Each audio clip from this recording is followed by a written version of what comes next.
Bonjour à tous et bienvenue pour ce 5e épisode du service après-vente de la French Tech Aix-Marseille.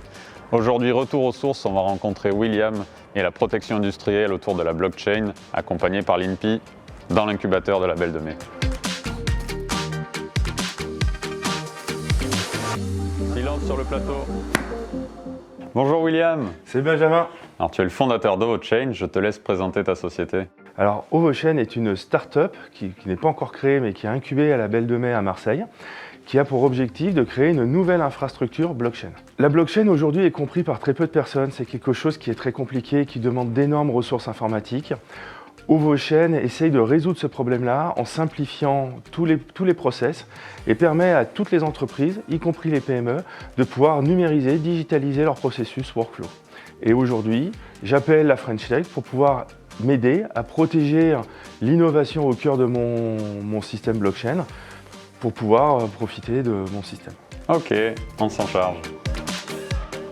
Bonjour Eric, l'INPI c'est le numéro 1 en termes de rendez-vous sur le French Tech Central. Je te laisse présenter cette institution. L'INPI est un établissement public qui a deux missions principales. La première, c'est d'enregistrer et de délivrer les titres de propriété industrielle et donc qui vous permettent en fait, de protéger vos créations.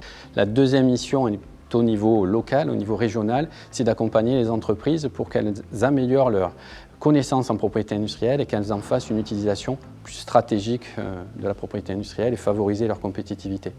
Et donc on a développé toute une gamme de prestations que l'on appelle la gamme coaching au service des entreprises. Le premier rendez-vous que les start-upers prennent, c'est avec vous parce qu'on a tous une idée tellement géniale qu'on ne doit surtout pas le dire, mais on doit surtout le dire à l'INPI.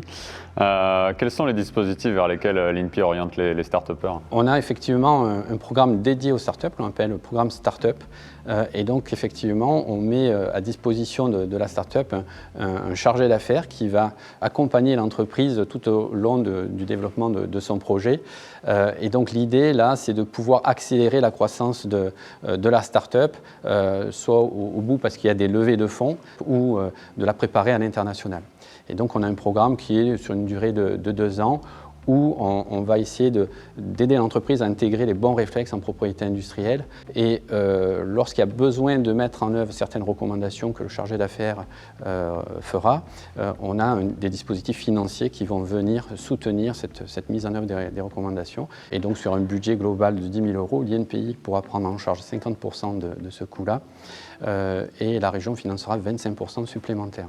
Donc on a déjà 3 choses à retenir importantes. Il y a un programme pour les startups, il y a le passe pays et le brevet ça coûte pas cher, donc allez-y. Dans le cas de William avec OvoChain, on a vu sa problématique, il tient quelque chose d'assez extraordinaire, de révolutionnaire potentiellement et assez rapidement. Il y a un enjeu d'être copié. Les premiers conseils ? Je dirais que tout est protégeable. Enfin, à partir du moment où vous avez une solution technique qui répond à une problématique technique, alors effectivement, on est dans le domaine de l'invention et ça peut être protégé par brevet.